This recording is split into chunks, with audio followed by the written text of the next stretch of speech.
হিমন্ত বিশ্ব শৰ্মা জিন্দাবাদ। ভাৰত মাতা কি। আজি আমাৰ হৃদপিণ্ডত থানা চাৰিআলিস্থিত ভাৰতীয় জনতা পাৰ্টি যিটো আমাৰ পুৰণা কাৰ্যালয় আছিলে মণ্ডল কাৰ্যালয়, সেই কাৰ্যালয়টোতে আজি আমি অস্থায়ী নিৰ্বাচনী কাৰ্যালয়টো মুকলি কৰা হৈছে।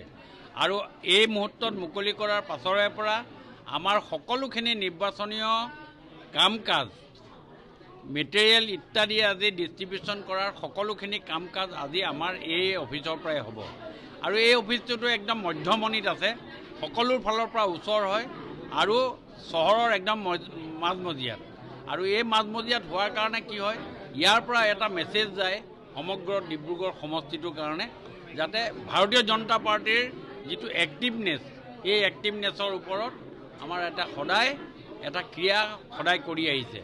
আমি আজি দলৰ কাৰ্যকৰ্তাসকলক আমি আহ্বান জনাইছোঁ আৰু 15টা দিন আছে, আমি শৃংখলাবদ্ধভাৱে আমি ৰাইজৰ ওচৰলৈ যাব লাগে, ৰাইজৰ ওচৰত গৈ আমি ৰাইজক ভোট ভিক্ষা কৰিব লাগে।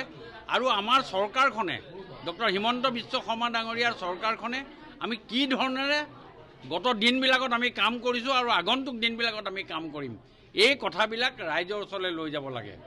আমি 3টা কথা আমি আগৰে আমাৰ ফৰ্মুলাত আছে, আমি সদায় কৈ আছোঁ যে 3টা বস্তু যদি ৰাজনীতি কৰিব লাগে, প্ৰত্যেককে মই আজি উপদেশ দিছোঁ আৰু মনত পেলাই দিছোঁ যে মূৰত বৰফ, মুখত চেনি, ভৰিত চকা।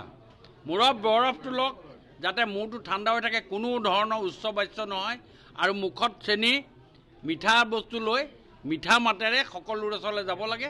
আৰু ভৰিত চকা লগাই প্ৰান্তে প্ৰান্তে ঘূৰি ৰাইজৰ ওচৰলৈ গৈ ৰাইজক এই গোটেই কথাটো অৱগত কৰাটো আজিৰ ডেটৰ প্ৰাসংগিকতা বুলি ক'ব খুজিছোঁ। 15টা দিন আছে, মই সকলোকে শুভেচ্ছা জনাইছোঁ। মই সাংবাদিক বন্ধুসকলকো আপোনালোককো মই শুভেচ্ছা জ্ঞাপন কৰিছোঁ।